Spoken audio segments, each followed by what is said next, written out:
Hello students आज की हमारी वीडियो में हम राइट टू प्राइवेट डिफेंस के बारे में सारा डिस्कस करेंगे।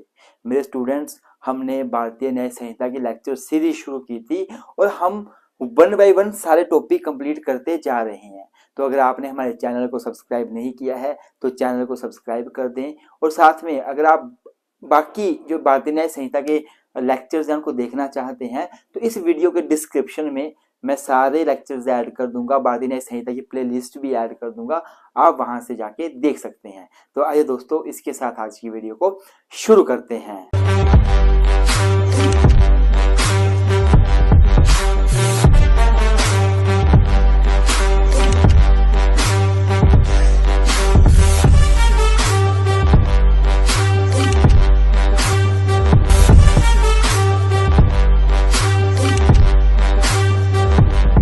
सबसे पहले मैं शुरू करूंगा बेसिक इंट्रोडक्शन से, जिससे कि आपको कॉन्सेप्ट की क्लैरिटी होगी। तो स्टूडेंट्स, अगर मैं बात करूं किसी भी देश की, तो उस देश जहां भी लोग रहते हैं तो उस देश की ड्यूटी होती है कि अपने लोगों की रक्षा करना। जैसे हम इंडिया में रह रहे हैं तो इंडियन गवर्नमेंट की ड्यूटी है हमारी रक्षा करे। इवन तो इसके लिए गवर्नमेंट ने पुलिस की अपॉइंटमेंट की है, पुलिस हर एक स्टेट में अपनी पुलिस होती है, आर्मी की स्टैब्लिशमेंट की गई है, आर्मी प्रोटेक्ट करती है, हमारी प्रोटेक्शन के लिए होता है सारा कुछ, कि आतंकवाद से लोगों की रक्षा की जाए, क्रिमिनल से लोगों की रक्षा की जाए। और अगर हमारे साथ कोई क्राइम होता है हम पुलिस की हेल्प ले लेते हैं। लेकिन आपको पता है कि हर टाइम हर वक्त पुलिस आपकी हेल्प करे पॉसिबल नहीं। बहुत बार ऐसा होता है कि आप पुलिस से हेल्प नहीं ले पाते। कई बार ऐसा होता है कि आपको लगता है पुलिस को आप कांटेक्ट नहीं कर पाते, उनकी हेल्प नहीं ले पाते। उस टाइम पे आप क्या करें? अब आपके स्टेट की तो ड्यूटी है आपकी प्रोटेक्शन करना। अब ऐसा भी नहीं है कि स्टेट हर एक इंसान के लिए अलग अलग एक पुलिस ऑफिसर अपॉइंट कर दे, एक आर्मी मैन अपॉइंट कर दे कि ये आर्मी मैन आपकी रक्षा करेगा, ये आर्मी मैन आपकी करेगा। ये पॉसिबिलिटी नहीं है, इतने ज्यादा रिसोर्सेज है ही नहीं हमारे स्टेट के पास, किसी भी देश के पास इतने रिसोर्सेज नहीं हो सकते। तो होता क्या है, जो हमारा देश है, हमारे देश की गवर्नमेंट है, हमें वो right to private defence provide करती है। अगर आप सेक्शन 34 से लेकर 44 पढ़ते हैं भारतीय न्याय संहिता के, तो ये राइट टू प्राइवेट डिफेंस की बात करते हैं। ये सेक्शन बोलते हैं कि अगर किसी व्यक्ति के साथ कोई भी ऑफेंस कमिट होने जा रहा है, उसके साथ गलत होने जा रहा है और वो पुलिस की हेल्प नहीं ले पा रहा, वो किसी की अपनी प्रोटेक्शन नहीं करवा पा रहा, तो उसको राइट दिया हुआ है कि वो अपनी रक्षा खुद भी कर सकता है। वो अपनी रक्षा खुद भी कर सकता है और अपनी रक्षा करते करते दूसरे को हार्म भी कर सकता है, और उसको हम लोग कुछ नहीं बोलेंगे। अर्थात हमारी गवर्नमेंट ने, हमारे लॉ ने हमें राइट टू प्राइवेट डिफेंस दे दिया है कि जब कभी भी आप पुलिस से हेल्प लेने में असमर्थ हो, पुलिस आपकी हेल्प नहीं कर पा रही है, गवर्नमेंट आपकी हेल्प नहीं कर पा रही है आपकी रक्षा करने में, तो आप अपनी रक्षा खुद भी कर सकते हो। और अपनी रक्षा करते करते अगर आप किसी को हार्म भी कर दो तो आपको लायबल नहीं किया जाएगा, आपको कुछ नहीं बोला जाएगा। तो सबसे पहले हम बात करेंगे कि राइट टू प्राइवेट डिफेंस में प्राइवेट डिफेंस का मीनिंग क्या है, उसके बाद हम लोग आगे बढ़ते हैं। तो स्टूडेंट्स, अगर मैं राइट टू प्राइवेट डिफेंस की बात करूं तो राइट टू प्राइवेट डिफेंस का मतलब है अपनी रक्षा करना, right to protect himself. Right to private defence का मतलब कभी भी किसी और को पनिश करने से नहीं है, ना ही राइट टू प्राइवेट डिफेंस का मतलब कोई बदला लेने से या कोई रिवेंज लेने से है।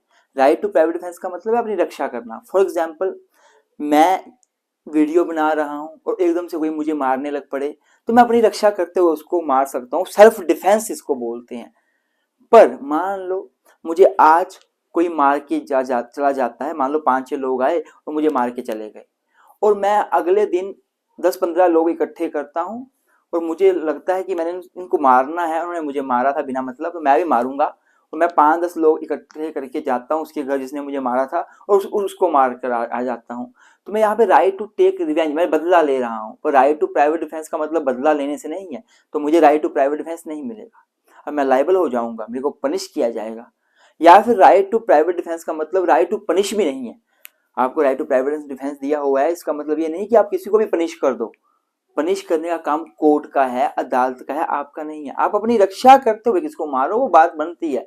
पर ऐसा नहीं है कि फॉर एग्जाम्पल आपकी बहन को किसी ने कुछ बोल दिया या छेड़ दिया, आपको लगा पता और आप आग बबूले हो गए, आपको बड़ा गुस्सा आ गया, आपका फर्ज बनता था कोर्ट पुलिस के पास जाओ, उनकी हेल्प लो, पर आपने पुलिस की हेल्प नहीं ली, आपने खुद ही गंडासा निकाला और बंदे को मार के आ गए।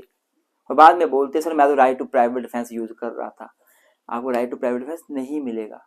तो राइट टू प्राइवेट डिफेंस जो दिया जाता है व्यक्ति को, उसका मतलब कभी भी राइट टू टेक रिवेंज भी नहीं है, ना ही किसको पनिश करना है।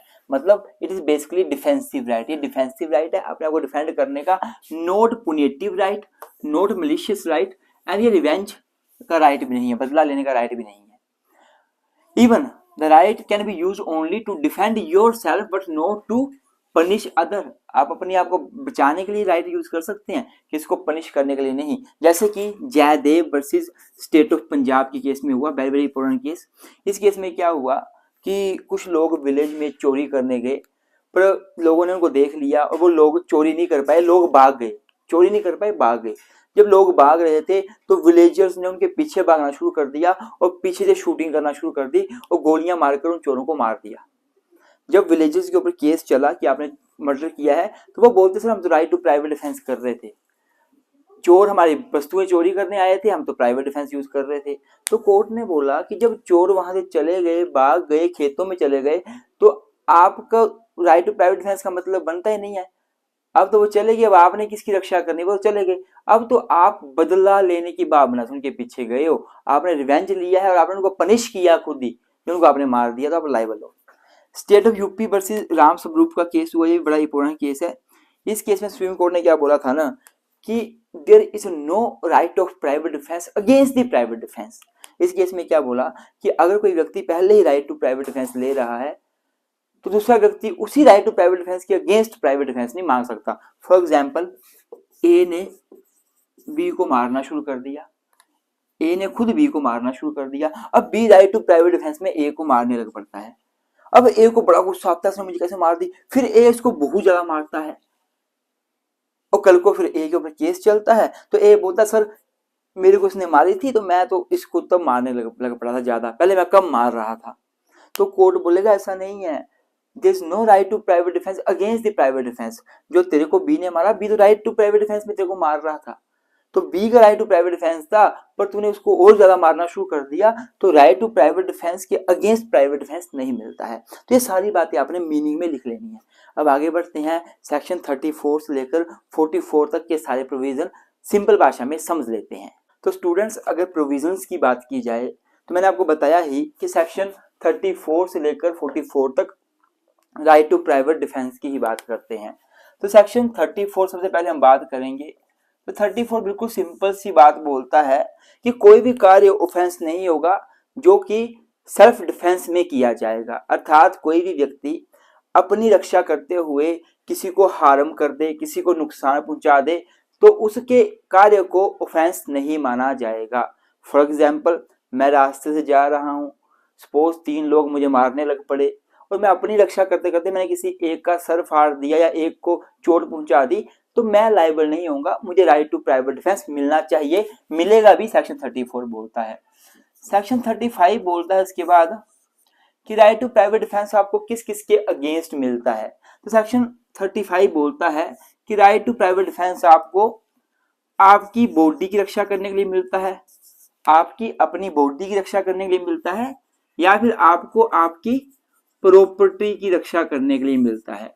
फॉर एग्जाम्पल, आपको कोई हार्म करने आया, आपको नुकसान पहुंचाने आया, तो आप राइट टू प्राइवेट डिफेंस में उसको नुकसान पहुंचा सकते हो। या फिर कोई व्यक्ति आपकी प्रॉपर्टी को नुकसान करने के लिए आया, या आपकी प्रॉपर्टी चुराने आया, या आपकी प्रॉपर्टी मतलब जैसे गाड़ी है, गाड़ी के शीशे को तोड़ने आया, तो आप अपनी गाड़ी की रक्षा करते हुए, अपनी प्रॉपर्टी की रक्षा करते हुए भी किसी को नुकसान कर सकते हो, किसी को हार्म कर सकते हो। अब जो बॉडी की बात की जा रही है, बात याद रखना, बॉडी का मतलब आपकी अपनी बॉडी भी है और बॉडी ऑफ अदर पर्सन भी है, बॉडी ऑफ अदर पर्सन भी है। क्या मतलब हुआ? मतलब ये हुआ कि जैसे आपको कोई मारने आता है, आपकी बॉडी को कोई नुकसान पहुंचाने आता है, तब भी आप राइट टू प्राइवेट डिफेंस में उसको नुकसान कर सकते हो जो आपको हार्म कर रहा है। या फिर अगर आपको कोई व्यक्ति आपके किसी दोस्त रिलेटिव उसको हानि पहुंचाने आता है, फॉर एग्जाम्पल आपके दोस्त को, आपके भाई को कोई मारने आ रहा है, तो अपने भाई की बॉडी रक्षा करते हुए भी आप अगले बंदे को मार सकते हो, आपको राइट टू प्राइवेट डिफेंस मिल जाएगा। वैसे ही जब प्रॉपर्टी की बात की जाए तो आप आपकी प्रॉपर्टी जो है, ओन प्रॉपर्टी जो है आपकी, उसकी रक्षा करते हुए भी आप किसी को नुकसान पहुंचा सकते हो, या फिर property of some other person, किसी और व्यक्ति की प्रॉपर्टी की रक्षा करते हुए भी आप किसी को नुकसान पहुंचा सकते हो। जैसे आप रास्ते से जा रहे हो, आपने देखा कि 4 लोग किसी आपके दोस्त की गाड़ी को आग लगा रहे हैं, जला रहे हैं, या किसी अन्य व्यक्ति की गाड़ी को आग लगा रहे हैं, तो आप उस व्यक्ति की गाड़ी बचाने के लिए भी राइट टू प्राइवेट डिफेंस में उन लड़कों को मार सकते हो, भगा सकते हो वहां से। पर जब आप ये right to private defence exercise करोगे ना, जितने भी हैं, कि आप अपनी बॉडी की रक्षा करने के लिए यूज कर सकते हो, किसी और पर्सन की बॉडी की रक्षा करने के लिए यूज कर सकते हो, या प्रॉपर्टी की रक्षा करने के लिए right to private defence exercise कर सकते हो, उस टाइम आपको सेक्शन 30 का जरूर ध्यान रखना है। जो भारतीय न्याय संहिता का सेक्शन 37 है, 37 में पढ़ाऊंगा भी आपको आगे, उसका ध्यान रखना है। एक्चुअली सेक्शन 34 बताता है कि कब आपको राइट टू प्राइवेट डिफेंस नहीं मिलता। तो अगर आपका केस 37 के अंदर आ जाता है तो आपको फिर राइट टू प्राइवेट डिफेंस नहीं मिलेगा। फिर चाहे आप अपनी बॉडी की रक्षा कर रहे हो, किसी और की बॉडी की रक्षा कर रहे हो, अपनी प्रॉपर्टी की रक्षा कर रहे हो, किसी और की प्रॉपर्टी की रक्षा कर रहे हो, इसलिए जब भी आप राइट टू प्राइवेट डिफेंस को यूज करते हैं तो जज साहब जो है वो सेक्शन 37 को जरूर देखते हैं कि कहीं आपका केस 37 के अंदर तो नहीं आ रहा। अगर आएगा तो आपको राइट टू प्राइवेट डिफेंस नहीं मिलता, नहीं आएगा तो आपको राइट टू प्राइवेट डिफेंस मिल जाता है। 37 जो सेक्शन है, ये एक ऐसा सेक्शन है जो अकेला भी पेपर में पूछा जाता है, 10 नंबर में, 20 नंबर में, 4 नंबर में, तो इसको भी हमने अच्छे से करना है। अब हमारा सेक्शन 34 हो गया, 35 हो गया, अब 37, 36 कर लेते हैं। तो स्टूडेंट्स, जो सेक्शन 37 है ये राइट टू प्राइवेट डिफेंस उन लोगों के अगेंस्ट देता है आपको, जो लोग अगर आपके अगेंस्ट कोई ऑफेंस कर दें तो वो लायबल ही नहीं होते। जैसे कि फॉर एग्जांपल कोई बंदा, अगर कोई बच्चा 7 साल से कम एज का है तो सेक्शन 20 क्या बोलता है कि अगर वो कोई भी क्राइम कर दे तो वो लायबल नहीं होगा। या कोई व्यक्ति 7 साल से लेकर बच्चा जो है 12 साल के बीच है, तो वो भी अगर आपके अगेंस्ट ऑफेंस कर देगा तो उसका मेच्योरिटी लेवल देख के उसको छोड़ा जा सकता है। या फिर कोई व्यक्ति पागल है, अनसाउंड माइंड का है, तो वो आपको अगर मार देगा तो उसको डिफेंस मिल जाएगा सेक्शन 22 के अंदर, उसको लायबल नहीं करेंगे। या फिर कोई व्यक्ति अगर नशे की हालत में है और आपके अगेंस्ट ऑफेंस कर देता है तो वो भी सेक्शन 23, 24 का डिफेंस ले लेगा। वैसे ही अगर कोई व्यक्ति मिस्टेक ऑफ फैक्ट से आपको कोई नुकसान पहुंचा देता है तो उसको भी डिफेंस मिल जाएगा। तो आपको उन लोगों के एक्ट के अगेंस्ट प्राइवेट डिफेंस का राइट सेक्शन 36 देता है।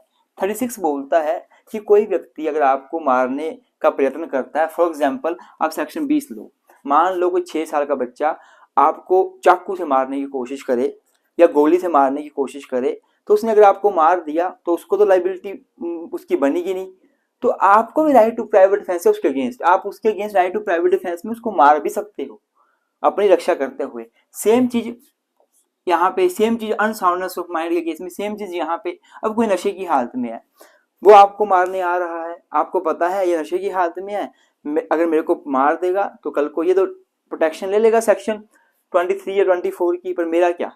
तो आपको भी राइट टू प्राइवेट डिफेंस दिया गया है सेक्शन 36 में। क्या लिखा हुआ है?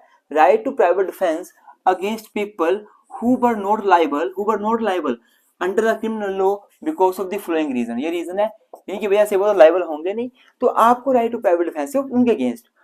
वो लाइबल नहीं होंगे, ठीक है, पर आप भी अपनी रक्षा करते हुए उनको हानि पहुंचा सकते हो, आपको भी लाइबल नहीं किया जाएगा। 36 के अंदर आपको राइट टू प्राइवेट डिफेंस मिल जाएगा। सेक्शन 37 जो है बहुत ही इंपॉर्टेंट सेक्शन है। ये बताता है उन कार्यों के बारे में जब आपको राइट टू प्राइवेट डिफेंस नहीं मिलता, acts against which there is no right of private defence, आपको राइट टू प्राइवेट डिफेंस मिलता ही नहीं है। तो ये सेक्शन 37 के अंदर ना कुछ बड़े इंपॉर्टेंट पॉइंट्स दिए गए हैं।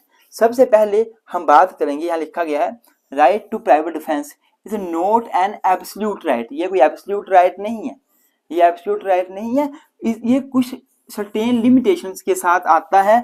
वो लिमिटेशंस भी ध्यान में रखनी पड़ती हैं, रेस्ट्रिक्शंस ध्यान में रखनी पड़ती हैं जो सेक्शन 37 में दी गई हैं। तो 37 सेक्शन बेसिकली कुछ रेस्ट्रिक्शंस लगाता है राइट टू प्राइवेट डिफेंस के ऊपर कि कब आप right to private defence exercise नहीं कर सकते, कब नहीं कर सकते। सबसे पहला पॉइंट है जो कि सेक्शन 37 कि क्लोज 1 के सब क्लोज ए में दिया हुआ है। यहाँ लिखा गया है there is no right of private defence against the public servant, अर्थात पब्लिक सर्वेंट के अगेंस्ट आपको कोई भी राइट टू प्राइवेट डिफेंस नहीं होता।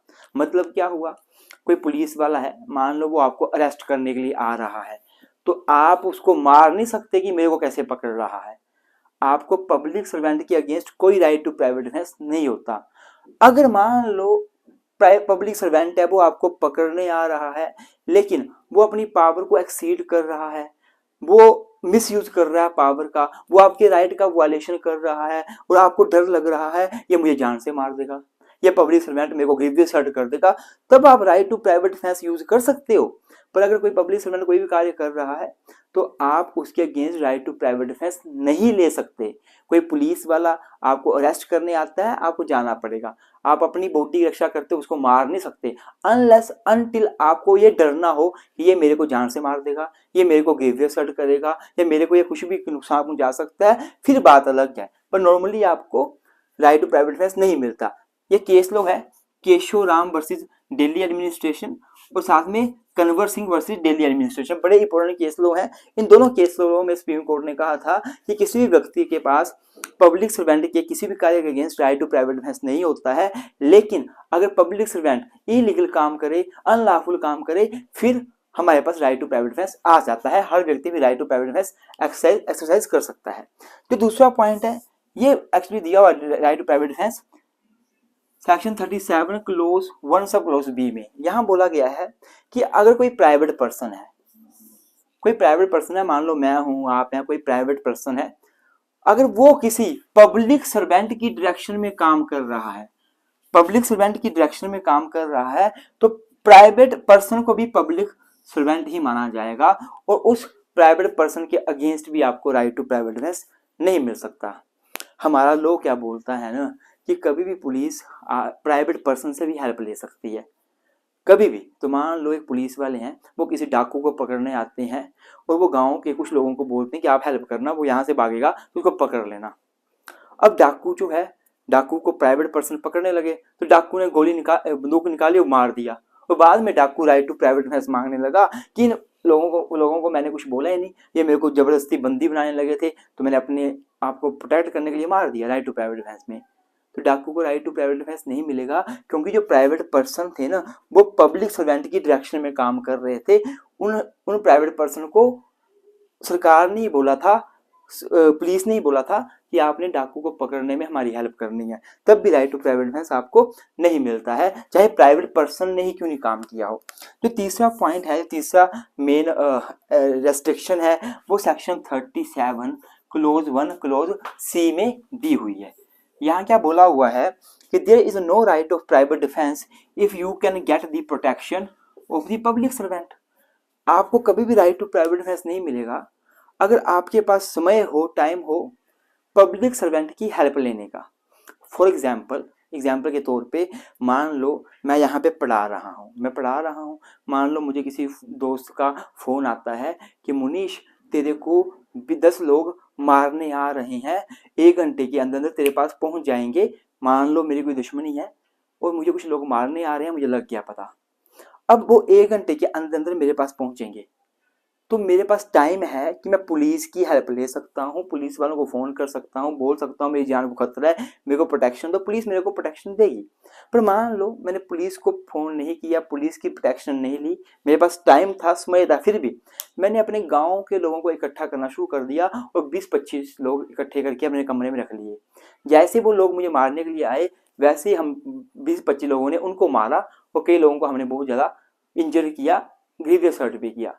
फिर मेरे ऊपर केस चला, तो मैं कोर्ट में डिफेंस नहीं ले सकता प्राइवेट डिफेंस का कि सर मैं तो राइट टू प्राइवेट डिफेंस में काम कर रहा था, क्योंकि मैं तो पढ़ा रहा था अपना आराम से और मुझे ये खुद मारने आए थे, तो मैं तो अपना प्राइवेट डिफेंस में काम कर रहा। नहीं, ये राइट टू प्राइवेट डिफेंस नहीं है, ये तो आपने एक किस्म से बदला लिया या आपने उनको पनिश किया है कि वो कैसे आपको मारने आए। आपका फर्ज था आप पुलिस के पास जाते, क्योंकि आपके पास टाइम था। तो बोला हुआ है there is no right of private defence, कोई राइट ऑफ प्राइवेट डिफेंस नहीं होगा अगर you can get the protection of the public servant.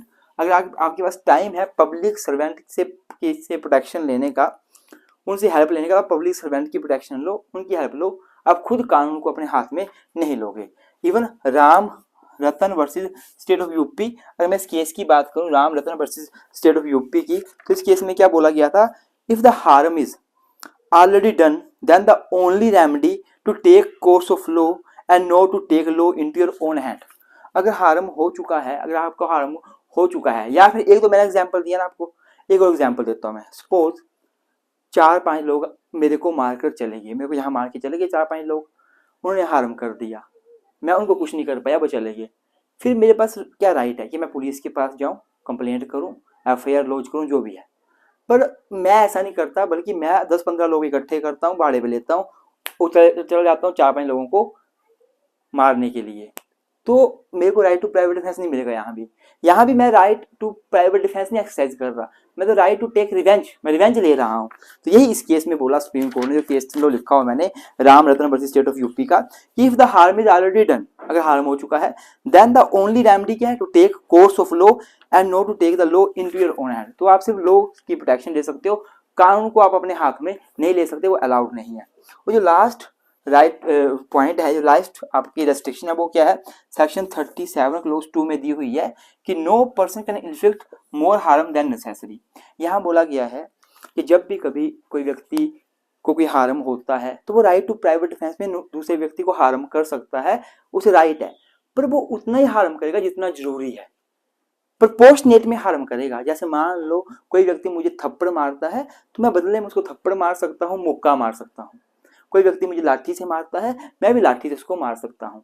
पर ऐसा नहीं है कि कोई व्यक्ति मुझे लाठी मार रहा है और मैं गन निकालूं और उसकी जान ले लूं, या कोई व्यक्ति मुझे थप्पड़ मार रहा है और मैं चाकू निकाला गला काट दिया, उसका जान से मार दिया। राइट टू प्राइवेट डिफेंस जो होना चाहिए, उतना ही आप हार्म करोगे जितना नेसेसरी है आपकी रक्षा के लिए। आप एक्स्ट्रा हार्म नहीं यूज कर सकते, जितना जरूरी है आपको अपने आप अपनी रक्षा करने के लिए, उतना ही हार्म आप यूज करोगे। फॉर एग्जाम्पल, मैं एग्जाम्पल देता हूँ, मान लो कोई व्यक्ति है, वो मुझे मारने के लिए आया, उसे मुझे थप्पड़ मारा, मैंने यहाँ से डंडा निकाला, 1-2 मारे उसको और भाग गया, खत्म बात। मैं जितना नेसेसरी था उतना हार्म कर लिया मैंने, वो भाग भी गया।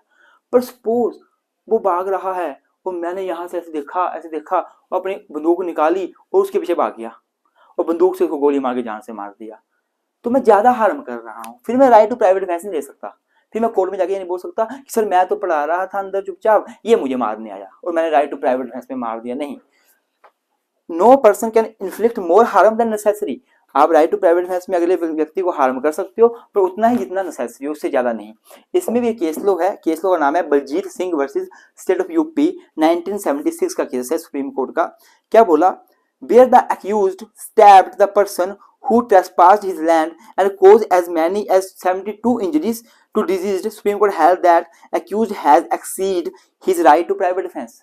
क्या हुआ, एक व्यक्ति था, उसकी लैंड में कोई व्यक्ति घुस गया ट्रेसपास करने, भाई व्यक्ति ने क्या किया, उस ट्रेसपासर को 72 बार चाकू से मार दिया। ये क्या तरीका हुआ, ये राइट टू प्राइवेट डिफेंस कैसा हुआ। हाँ, कोई व्यक्ति आपकी लैंड में घुसा है, आप उसको थोड़ा मोटा मार दो, भगा दो, बस ठीक है, आपने जान से मार दिया, तो ये राइट टू प्राइवेट डिफेंस नहीं मिलता है, आप लाइबल हो जाओगे। तो ये सारी बातें सेक्शन 37 में बोली हैं। और यहाँ से क्वेश्चन अकेला आता है कि when you have no right of private defence, इसलिए मैं डिटेल में करवा रहा हूँ। अगर आपको वीडियो अच्छी लग रही है, वीडियो को लाइक कर दें, चैनल को सब्सक्राइब कर दें। और अगर आप किसी पर्टिकुलर यूनिवर्सिटी के स्टूडेंट है, जैसे चौधरी चरण सिंह यूनिवर्सिटी के स्टूडेंट है, माश कुमरी यूनिवर्सिटी के स्टूडेंट हैं, आप पंजाबी यूनिवर्सिटी पटियाला के स्टूडेंट हैं, या आप कुरुक्षेत्र यूनिवर्सिटी के स्टूडेंट है, पंजाब यूनिवर्सिटी चंडीगढ़ के स्टूडेंट है, चंडीगढ़ यूनिवर्सिटी के स्टूडेंट है, कुरुक्षेत्र के हैं, कानपुर यूनिवर्सिटी के हैं, लखनऊ के हैं, तो आप हमें व्हाट्सएप पे मैसेज कर सकते हैं 9816492276। यहाँ पे अपनी यूनिवर्सिटी का नाम लिखवा कर, नाम बताकर आप हमारे व्हाट्सएप ग्रुप में ऐड भी हो सकते हैं। प्लस आप हमारे नोट्स भी परचेज कर सकते हैं बड़ी सिंपल लैंग्वेज में, विद इंपॉर्टेंट केस लो, लैंडमार्क केस लो, जो कि जुडिशरी में भी आते हैं, जो कि नेट के पेपर में आते हैं, बड़े ही ज़्यादा लैंडमार्क केस लो, जिंदगी भर काम आएंगे। तो इनको आप ले सकते हैं, नोट्स को भी परचेज कर सकते हैं, पेड नोट्स हैं। आप हमारे पेड लेक्चर्स भी ले सकते हैं। अगर आपको अच्छे से तैयारी करनी है, आप LLB कर रहे हो, आपको क्लासेस लगाने का टाइम नहीं मिल रहा या नहीं लगा पा रहे या समझ नहीं आ रहा, हमें मैसेज करो, हमारे आप पेड ट्यूशन बैच जो है ज्वाइन कर सकते हैं, आपको मिल जाएगा, सारा कुछ हम आपको देंगे, प्रोवाइड करवाएंगे। अगर यहाँ पे रिप्लाई नहीं आता है तो 9816342276 इस नंबर पे मैसेज कीजिएगा।